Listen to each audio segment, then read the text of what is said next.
All right. So, hi, Nico. Welcome to another episode of our podcast. Hello, nice meeting you. Yes. And today we're going to talk a little about the 3D makers and making things and how to get into business. And because you're maybe start with introduction of yourself a bit, a couple of words about who you are and what you do. No, nice. I'm Nico. I am a character artist, game developer, working in the games industry. And a couple of years ago, I started having an interest into 3D printing and bringing my own things into reality and into physical products and all that. I mostly focus on miniatures and collectibles for games, tabletop, or display if someone wants to print them out and paint them. And I want to explore more and dig into making tools as well for any purpose, pretty much. We'll see when that happens, when I will have time to experiment with that. Nice. Wow, this is really good. And I was really having fun meeting you, and I was really wondering if I could talk to someone who is in this business. So I'm very happy to have you here.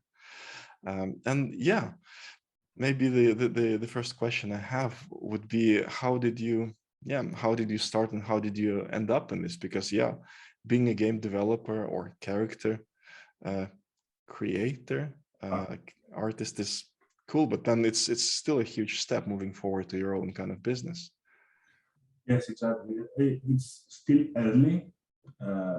It's not. I cannot survive only selling 3D models, but I think most businesses don't survive like the fact I need to make more and more. So for the moment, it's more like a side business. It's complementary with my day job. To get into it, it depends on what you want to do. Like my background is in 3D art, so it was easier for me to get into it because up to a certain point, the models are the same, and then you decide what you want to do with them. Is it for games, for films, or for 3D printing? So it's pretty much up to a certain point, you follow the same pipelines, let's say. Development pipeline, so to say, when you make them. What's the big difference between the 3D printing models and the ones for movies? Yes. In games, we cheat a lot, like the details on the models are mostly on the textures, and you fake those details with normal maps, that you fake the lighting, pretty much everything is fake, it's in a digital world. Whereas for the physical models, all the details need to be on the sculpt or into the model, so they could print. Does it mean that they are a bit more complex? Exactly, it takes more time to put them into the actual model. And also depending on the model, you need to be calculating and measure things out if you want to have keys and attach points and all that. Mostly, whereas in games you can scale up digitally, so if something looks very big, you can scale it down a bit. It takes seconds. Oh, wow, that's cool. Okay, so once you kind of have chosen which direction you go, and since you're going to run your brand, or you're going to become you're going to trade those models, so that's the direction you choose. You go for the 3D printed ones. And what else do you have to kind of sort out in order to get into this business, into this hobby? It depends how deep you want to go in. A lot of people do this on their own, like they sculpt their own models, they print them and they sell the files. I do that, but I also commission other artists to work with me, or to bring more models, or if I don't have time because I have a day job as well, maybe we work on the model like me and another person or three people. There are some models that three people have worked with them to bring them in life. And then it's if I want to paint them and display the painting, then another person also comes in because my painting skills are limited compared to a professional painter. And that makes it like a fourth person in the team that's like working on a model.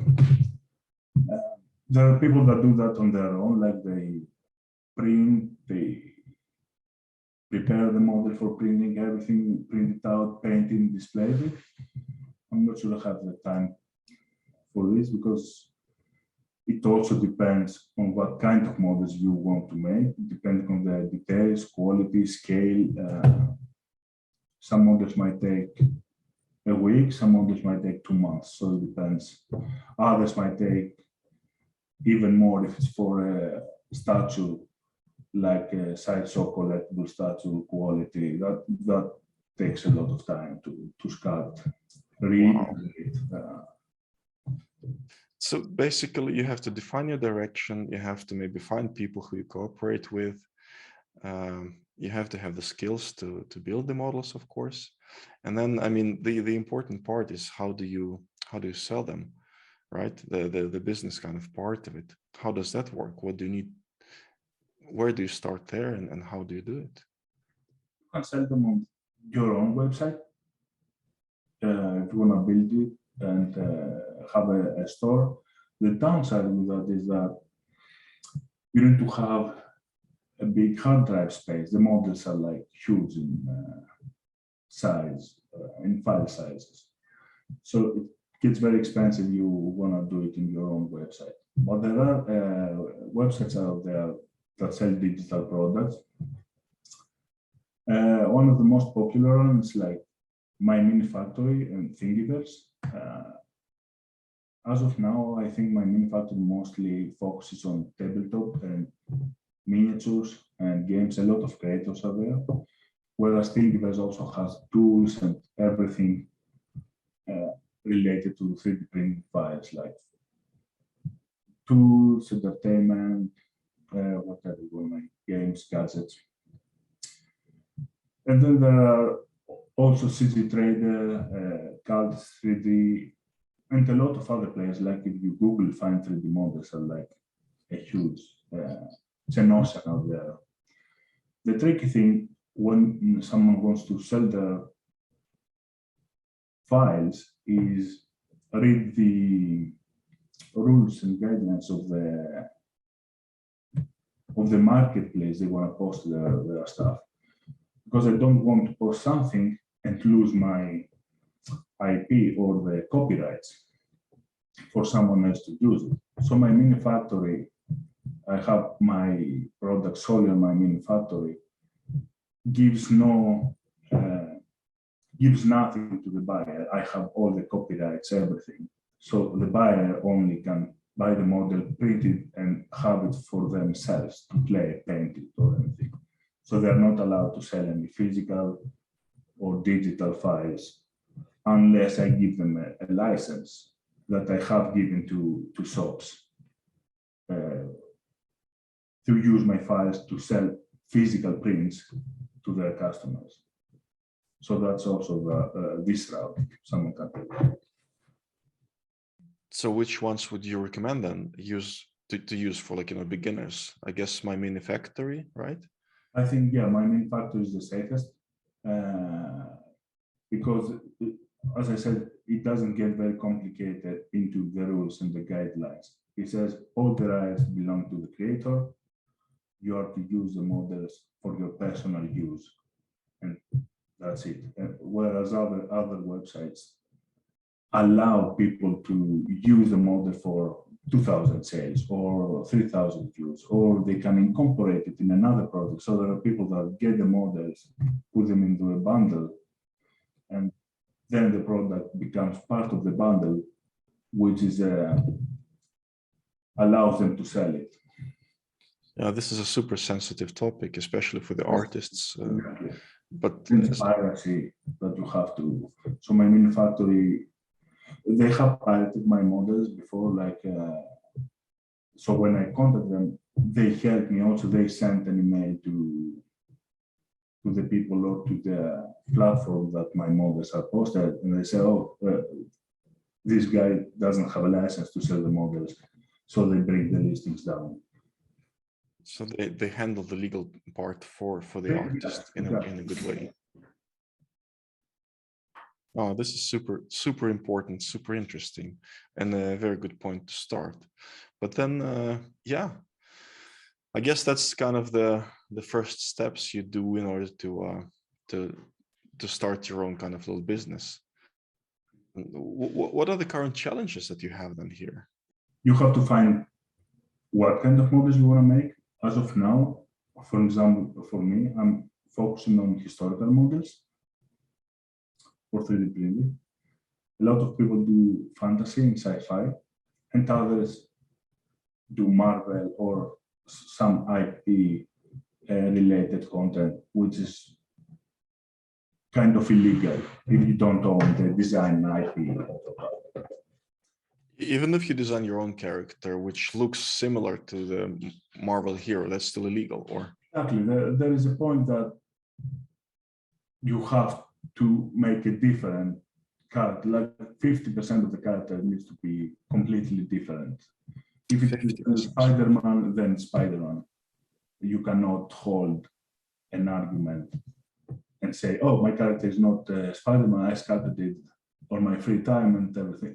If it looks Spider-Man, it's Spider-Man, for example. But if the face will be the identical to Spider-Man, but everything else would be different, that's less than 50. That's more than 50%. Would that be still considered a piracy, or would that be a illegal product? Probably not. And when I say piracy, is when you sell the models. Like I can sculpt a Spider-Man or a game-related character, print it, paint it, and have it on myself. That's not illegal. It's more like a fan art. It's like when people draw something for themselves or paint. But if I am to sell it or distribute those files for other people to have it, then it's illegal. It's a copy. So, yeah. Even if the face will look identical to the Spider-Man and you will try to sell it, it will be illegal. But everything else would be different. Exactly. It's a very gray area there. Like define face of the Spider-Man. It's like Tom Holland. Then you have to talk to the actor to get permission to use his face. Like no one does it, I guess, unless you're a big company and do Tom Holland statue. But if it's like a mix of different faces, you can see it and say like, oh, it looks like Tom Holland, but it looks like also some other person. Like if you are an artist character, you can manipulate the mesh and make it that's like different enough. So it works, but it doesn't resemble someone. So that the anthropological analysis would not find that it's the same person. Exactly. All right. Oh, that's pretty interesting. And who might be the good? Who are usually the customers of yourself or of these artists? I guess someone who has a 3D printer and a general hobby, tabletop gamers, war gamers, or people that like painting miniatures and figures and have them on their desk or a bookcase. Usually for historical miniatures, I found it's between 20 and 50, I would say, people in that range. Yeah, it's not history is not as popular as fantasy and sci-fi for most of the people. And yeah, I try to bring some into this area as well. Who knows? Maybe a history game related later. We'll see how that will go. A life hack idea: add some manga elements to the historical characters. Then it's not historical, yeah. Then it becomes fantasy. The history community is like it's very strong. They say that it's either history accurate or it's not. History, yeah. Then it becomes fantasy. So it's that's one of the challenges that I face. Like the models that I make and I promote are historical accurate. So there's a lot of research to be done, documentaries, books, images, cross-referencing books, and to find if this armor actually was used back then, or how was the sword or the spear, or so it doesn't look fantasy, or was it like that and fantasy copied? So because there are a lot of things, a lot of times I see fantasy elements that are not fantasy, are pretty much copy of history, like, and then I can use it as a historical element because it's actually true. But you have to use quite a lot of materials to figure out which is which, and any recommendations for that? Is that like the some online locations, or is it like physical books, or how does that work? It's mostly physical books. Like I have a bookcase out there, 2 rows. With books, mostly focused books about, let's say, the Greek hoplites, and there's like only for Greek hoplites, what they wear, what they have. Or I have a big book about Romans, and they have all the Romans throughout the history, from the start, from the beginning to their end, what they were, how they were looking, what were their enemies. So there are mostly books you can find those, and then it's like Google, Pinterest. But those are going to be less reliable, I guess. In these books, you probably have pictures based on some findings on the older books, maybe some reprints of the older illustrations. So that would be a historically correct reference that you could use in your work. Any recommendations for those, books, or like, maybe one or two that we could put in the description so people could also look at them and yes, we can do fact that. check?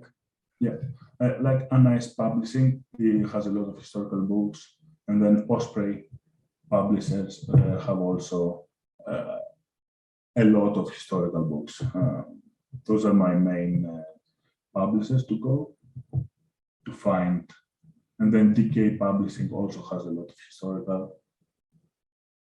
Those three, I don't think, those three make But they are really good. Most, yeah, exactly, most historical related content and books. All right, great. I will ask you for the links, and maybe we could put them Exactly. somewhere here or there. Or down below, yes. Yeah. Great. Then, yeah, there should be also a community around this, right? So where do you search for that community? How to join that? There are a lot of places depending on what people are looking for. Are they tools? Are they games and all that stuff? Reddit, it's a very good platform to find 3D printing related threads and groups. And then there's Discord.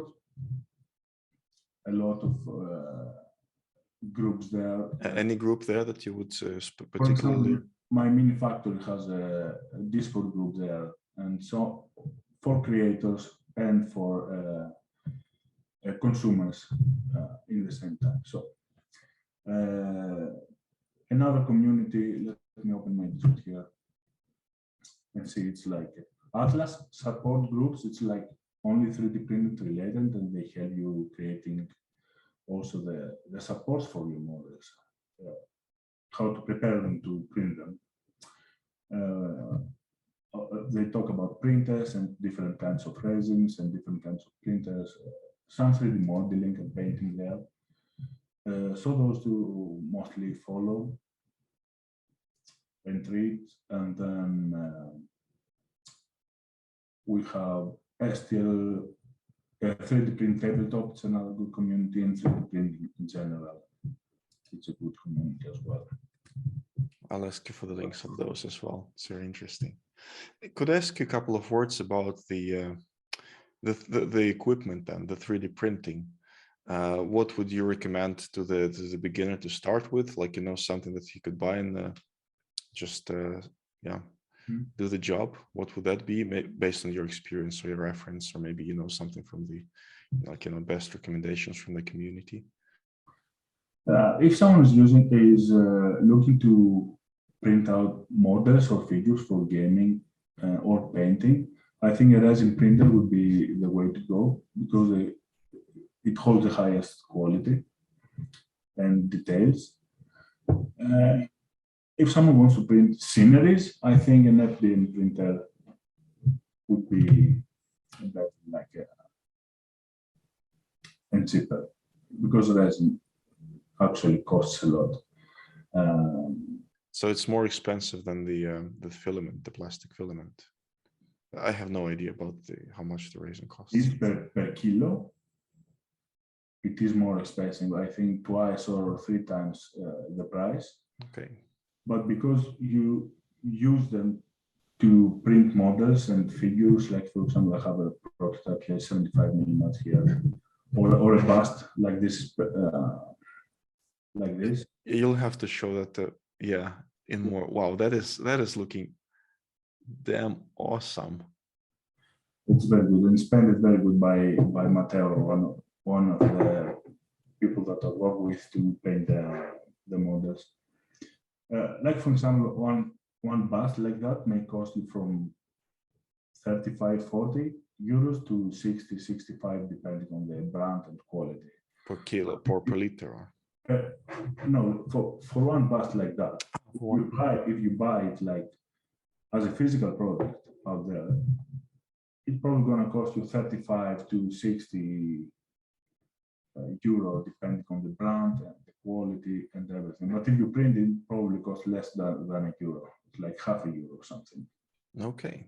So it becomes cheaper by being more expensive because it's like very targeted to this kind of audience that want to do games and painting and everything. We're going to make tools or bigger things like for your home, household, or big sceneries. I don't think it's worth to go with a resin printer. It becomes very expensive. So any 3D printer would work then? Yeah. In theory, yes. No. All right. Could I ask you to show those figures again? Because the I guess that's the Roman guy. He looked fantastic. Could you tell a bit of a history about this character? Yeah. Yeah, exactly. Those are Roman Praetorian guards. They're mostly elite soldiers that were selected to be the emperor's guard or a senator's guard. I'm not sure the camera is speaking. No, it's good. Yeah. Yeah, it's a very good model. This is the one you made. There are three people that worked on that. It's me. I made the body and the keys and cards, and there was Ivan who did the posture and the armor, and then it was Matteo that painted, and then it was Will from 3D support solutions that supported it and make it printable. These people are all artists. Do they have some, like something that we could reference so people could, go and talk to them or maybe look at their products as well? Because that thing looks awesome.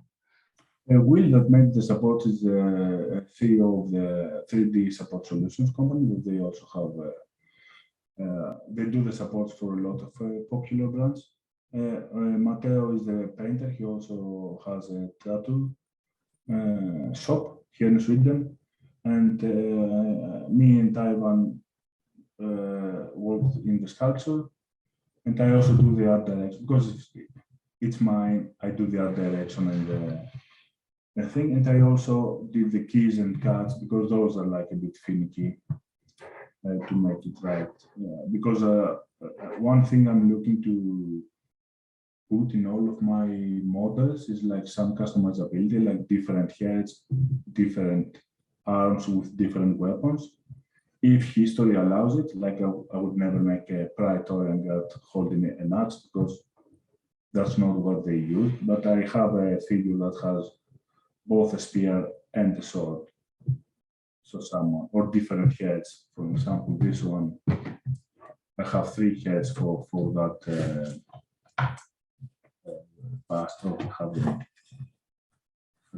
here, but I have different heads for the. Do you have more examples there on your desk right now that you could briefly show? Or no? No, I have a figure path here, which is also, I mostly packed everything, so I have also the figure painted by, doesn't have a head. That's like a Nordic something, no? What? Aha, okay. That's a Roman. That's also Roman. Well, yes, exactly. And everything is like packed very well. Wow, they look amazing, really amazing. Yeah, what do you see? Is there a future of this kind of direction? What do you see it might look like, what it could be? If there is something that you could envision for this whole area? I think already 3D printing is in a lot of industries, like from health, I read the other day that they are like 3D printing organs and body parts for people that need them. Tools related content, and then people 3D printed a car, that made a car with a carbon fiber filament. I mean, imagination is only the limit, I think, where you can use them. It needs a bit to be regulated a bit more, so people and creators feel more safe when sharing their designs. Because even though they're like, okay, if I create it, I own the copyrights, I don't need any trademarks or anything, people steal it, and it's very hard to find justice pretty much. Or, for example, there's a guy or a woman, I don't know what is it. They have a website in Russia. You pretty much cannot touch them. I met with a lot of creators. They have stolen our products and they sell them $2 under. Because it's so cheap to print, but it's so hard to make, and Exactly. they don't care about making part. So that's one of the downsides of the 3D printing. Like the files are very cheap. There is no repeatability in sales. Like if you buy something in physical format and you like it, you buy it again and you buy it again. Whereas in 3D printing, you buy it once and you can print it, even if for yourself, you can print it multiple times. So in order for me to sustain a business, I have to create new models every time. But people buy it only once. So it's very tricky to maintain a business like that.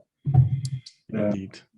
There are business models out there that they have like 50 or 70 files for $10, $15. It's very profitable for a subscription model. I think it's very profitable now in the short term. I'm not sure how long term this model can be. Can last, yeah. Exactly. Like 3D printing is like very new. Like as far as the tabletop and everything related to gaming and printing is like 2 years, 3 years. That's pretty much exploded. So a lot of people are making their own models. Some of them will last, some of them will not. Some started companies, some will stop creating because, as you said, it takes a lot of time depending on the models. And I saw companies that when they started did great models and they had like super detail and everything. And over the years, they dropped in quality in order to increase the quantity. Yeah, that's kind of crappy thing to have. But at the same time, that's where the individual makers like yourself who own small businesses, they could shine because the level of love they put in this, the level of detailing is much more higher, and it's probably also more historically accurate if we talk about the history. But otherwise, it's going to be the detailing that would distinguish your models between the mass market, so to say, models. Wow, this indeed. So, what would you maybe advise to those who just start the business? What would you recommend them to do, kind of to encourage them and to inspire? Oh, that's hard. Like for me, my main job supports my side job or hustle or however. So it's like, it can get very expensive if you wanna scale. Or again, it depends on the models. Like to create a model like mine, you need at least a month. So I have to either drop my job and focus all on that, or I have to reach a point that my miniatures make more than I earn in my as a game developer. And that depends on the person. Like here in Sweden, the salaries are like higher, the expenses are like higher compared to Greece, for example, or Spain or India. So you can, if you live in an area that's like, it has a cheaper, more affordable living, like the rent is like lower, the food is lower, and you can sustain yourself, I would go fully in doing miniatures and 3D models. So, so for everyone, it's like different. And it means like dedication, you always want to learn and fail and learn about the technology and how thick you have to print, your times, what type of resin. It means it's an education as well. You learn by doing it. You need to spend some time researching and learn the topic. And it's also some initial investment that you have to have. You have to get the equipment, you have to get the resins if you're using that. So it's also. Yeah. So supposedly, if someone is an artist that has like a tablet and all the software to create, yes, you need a 3D printer. You need to invest in cleaning material and assets that are dedicated for 3D printing, because you don't mix them up with your regular household things. And then it's like dedicate some time to become a better in 3D printing and also become better in art, because art never stops evolving. So it's tricky, but it's doable. Like sometimes it's very slow, but yeah. And if you enjoy it, I guess that's well worth it, because you develop here the qualities which you maybe could not develop at your main job, but benefiting from doing it here, you're getting better at what you do at your main job as well, I guess. Yes, I mean, everything related in art that you do complement each other. So if I start drawing, for example, it will complement my sculpting skills. Even woodwork, I like woodworking and DIY stuff, leatherworking and everything. I like crafting things. So everything I do also reflects into my day job. So if I am to make, let's say, an environment, which is like, oh, I have made some furniture, I know how to make them, and I build them at the same time, or make some clothes. You use a software that you simulate clothes and you create the patterns and everything. Wow, that I have to learn myself. That's it's very interesting. Yeah, it's called Marvelous Designer. It's a bit tricky to learn because like physics and how it simulates the clothing, but yeah, you can do a lot of things. Wow. All right. Great. Really, really interesting. Then maybe another question that I have would be for whom this might be good, or, for whom this will work. I think that pretty much for everyone, like it's a good thing for everyone to have like an artistic side or a creative side, or something to craft with your hand. I think it's a good technology to bring into schools, and depending on the age, maybe not a resin printer for 5-year-olds, but it's a good thing to have that creative thinking and start creating from a very young age. They say, oh, my daughter made a plant holder or something that they can use, or someone made the toy. I think spiking the creativity and spiking children from a very young age to create and change something in their everyday life. Like, oh, I made a pencil holder, for example, that someone is using. I think that's very powerful. And that's what I think it's missing from the world in general. or we nice. box making things, following orders, and we don't develop like our creativity or critical thinking or planning or anything. Yeah, for sure. It develops the brain in a very good way. And I think I haven't seen that much schools who have this available. But here in Sweden, for example, in the KTH, in the Royal Technical University, we get a lab with 3D printing kind of equipment. But I don't think it's resin printing. It's just a prototyping sort of equipment. But indeed, and in Denmark, for example, they in the Danish Technical University, they put a lot of accent on inventing and making things, but they also teach you how to patent things and how to make the business out of it. I think this combination is really, really good, which we indeed might bring earlier to life, like in the higher grades at schools. Like, I don't know any school in Greece that has that, maybe university. I think it's kind of late when someone's like 20 or goes to the university. I'm not sure.